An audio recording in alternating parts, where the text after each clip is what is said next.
Welcome to Danny Houlihan's Irish Experience podcast. Join Danny on a journey through the historical island of Ireland, its people and the wild Atlantic way, which is Ireland's last frontier. Experience the music and the culture that makes up the longest coastal driving route in the world. Now, please welcome your host, Danny Houlihan. Cuireann fáilte go dtí Slíon Atlantic here. Welcome to the Wild Atlantic Way and Danny Houlihan's Irish Experience Show. Our studio Ballybunion, when on the Shunana Kundi Kiri. Welcome back to Danny Houlihan's Irish Experience from the banks of the Shannon River in County Kerry, Ireland. To Ballybunion Burning Part 3. I hope you're all keeping well, my friends. And once again, if you're jogging, walking, cycling, or indeed hand gliding, please take care. The Ballybunion case is an important one, as it highlighted how vulnerable the town was at a period to outside pressure by an exterior force, and highlights how close the farming community and the Seaside Resort were then. It highlighted the ruthless greed of the Scottish company Spic and the grasping hands of the greedy landlord Houlihan, whose name is all but forgotten in the town. Only an old picture, and fading one, of an ancestor of his hanging in the local golf club. Passed by daily by visitors, and no notice given. However, from time to time, we hear of visits to the Seaside Resort by some of the ancestors of these notorious landlords. All that I can say as a historian, modern laws in Ireland prohibit the ruthless, disgusting behaviour that was once inflicted on our local people. It is now ashes in the wind. Their great houses are now at dust, and the briars grow through the roofs, and the crows nest in their chimneys. The thorny briars are now interwoven with their once sweet-smelling rose, forgotten and forgotten in time. Indeed, their rotten, ugly deeds have been forgotten. But as historians here in Ireland, it is our job to keep the history of our locations alive, and alive for future posterity, to enjoy and research. Now everyone, for those of you who have followed my last two episodes, you have a much clearer picture of the area and what transpired. It was a time of change for everyone. I have stated that I had been very, very lucky to see and touch some of those old newspapers and documents of the period, and to fully study same. Indeed, speak to people who passed on verbal information to me, which I kindly now thank them for and can use in my podcast series. Now, to take off from where I left off the last time, that evening of the evictions, or the threatened evictions, which did not take place, as I said, there was a cautious air of relief surrounding the Seaside Resort of Ballybunion. But at the same time, the town was still on alert, late into the night, and as the dawn rose over Knocknore. Nothing happened, and as I said, only but for the sounds of the birds and the lapping sea on the shoreline of the famous Seaside Resort. What stopped the march of the military, or by whose orders did it all disappear into the darkness of the night? This is where I can shed more light on the time and factors, such as the newspapers covered the plight of the people of Ballybunion, berating the company and the vicious landlord. This is clearly in the public domain. Not my words, but this is clearly in the public domain. And it is evidence and proof. And the fact that the area receives support from its representatives, and the involvement of the famous Canon Fuller and other religious in the event, with the Tenants Association of Ireland as well. Now we can go deeper and deeper into the past. And behind the scenes, on the 2nd of August 1915, it has been related that a chief inspector of the Estates Commissioners by the name of T.P. Hogan journeyed to Ballybunion to assess the serious position that the townspeople were experiencing. Quote, for the purpose of inquiring into the circumstances connected with the proposed evictions by the Scottish Provident Insurance Company of a number of residents in the village, unquote. This has been related to me verbally, and it tallies with this newspaper clipping of the time in August 1915. The Chief Inspector was welcomed to the village of Ballybunion by Canon Fuller in full religious outfit and crucifix hanging from him. The religious were backing us. In turn, the inspector was received by the affected tenants who had been served with eviction notices, and from what I can reveal, were absolutely delighted with the manner in which he met everyone individually and listened and took notes on each and every case. Quote, taking elaborate notes with a view to reporting the facts to his authorities, unquote. The landlord and the insurance company were about to get a roasting in Dublin, without a shadow of a doubt. This is where the dignity of our people shined out during this turbulent period in the town's history. That they were very happy with the manner in which the inspector met each and every one of them, treated them, and that, quote, and these are the words of the people of the time, encourages the hope of a satisfactory termination of a very unpleasant situation, unquote.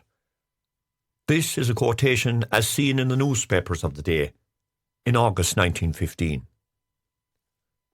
Now everyone, the tenants at this stage must have been very weary of the whole saga. And bear in mind the date, we are right slap bang in the middle of the tour season in Ballybunion, so they were busy with visitors. From the accounts of that time we are told and related, later that evening a meeting took place in the village. I don't know yet where it took place, but we'll find out eventually. Headed by Canon Fuller.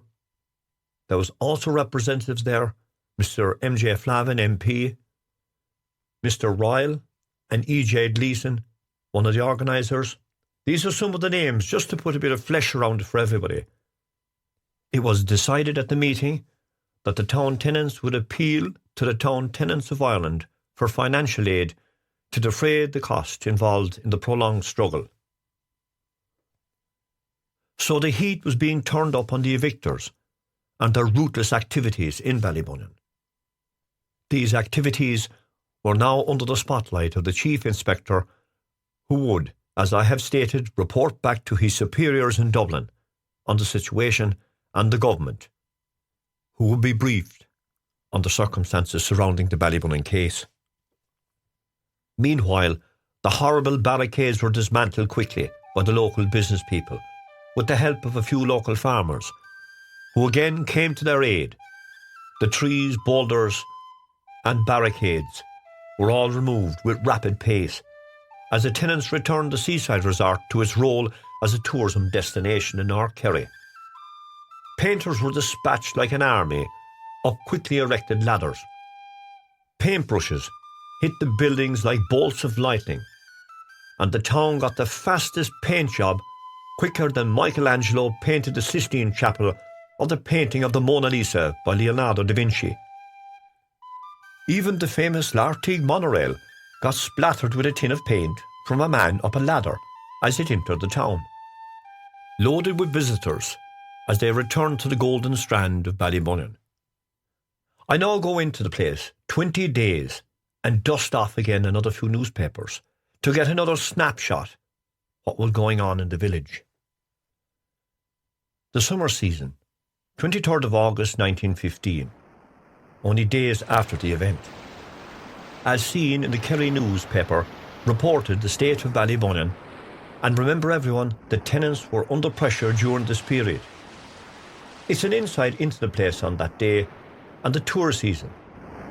It is quoting, never before had there been as many people who flocked in their thousands by all means of transport to the town of Ballybunion. Even the old Lartigue, which was nearly burned out at that stage from its life from drawing visitors and sand from the golf course, brought, quote, 8 special trains, each carrying 200 people. Everything in the railway went on without the slightest hitch, unquote. The golf course was packed with golfers enjoying their round of golf, and it was stated never before the amount of golfers had been seen on the course. Old George Houlihan, R.I.P., would have been proud. Not his ancestors, his company, who wanted to seize the town and close it down. The Castle Green and the 2 beaches were jammed to full capacity, which, according to the papers of the time, equalled Blackpool or Douglas. Ballybunion was at full tilt. The final words issued across the newspapers of the time. One was quoting, quote, "Taking everything into consideration, this looks like being a very successful season at Ballybunion, and it deserves every bit of its popularity, and it is certainly a charming seaside resort," unquote. On the 2nd of August, remember everyone, the inspector was there, in the village. Well, 20 days later, after the visit of the inspector, Ballybunion was at full capacity. Fair play to the founding ladies and gentlemen. They pulled out all the stops. One word: legends. Well, everyone, what happened to the dark shadow of the faceless men? Well, I did find out Mr. Houlihan of Dromahair, County Leitrim, did arrive in the area, representing his company Spic, and negotiations took place with the farmers in the area. He added the rights to remove the sand and seaweed from the foreshore, from the ladies' beach to the Cashin, onto their deeds, and I may say, as far away as Newcastle, West County Limerick, could draw sand from the strand. Also, the tenants, through their legal representatives, secured their rights on this occasion. On this occasion. This issue would linger on for years, and indeed the documents and deeds to the parish. It's complicated, everyone. However, lessons were learned, and later, in Ballybunion, they founded a new bigger group called the Improvements Committee, made up democratically of all in the town who were directly and indirectly involved in the town. This group went down into history as it made many, many improvements to the beach, the Castle Green, the cliffs, etc., improving the area. In fact, I came across one document which I have been informed was produced to a number of 40,000 brochures were circulated promoting the area. Indeed, they were legends, those people. This organisation, like others, in time faded away as people got old and passed away and people moved on. The Seaside Resort will continue to be the queen of Irish resorts. What happened to the landlord and his company? Well, as usual, they shuffled off into the murky shadows of some old clubhouse, only to mutate themselves into respectability. One story related to me by an individual was a conversation was overheard in an old golf club. 2 old gentlemen chatting away to each other. One turns to the other and he says, "I say, old boy, you got a roasting in Ballybunion?" The other man returns back, "Oh, I say, old boy, we still have a ball on the green there. After all, I am the law." I say, watch for ye know not the hour, everyone, and I'll be back again with another podcast on that particular subject. So I hope you've enjoyed the podcast. I have. It has been a journey of discovery into the depths of the past, the activities of the landlords, and the famous Seaside Resort of North Kerry, known as the Queen of Irish Resorts, Ballybunion, North Kerry. So from the studio, Ballybunion Aon, Vinon the Shunana Kunde Kiri, from the banks of the Shannon River, on the mighty wide Atlantic Way, I sign off now. I say bye for now, and slán. Thanks for listening to our show. Through its people, its heritage and its rugged coastline, this is truly Danny Houlihan's Irish experience. Bye for now.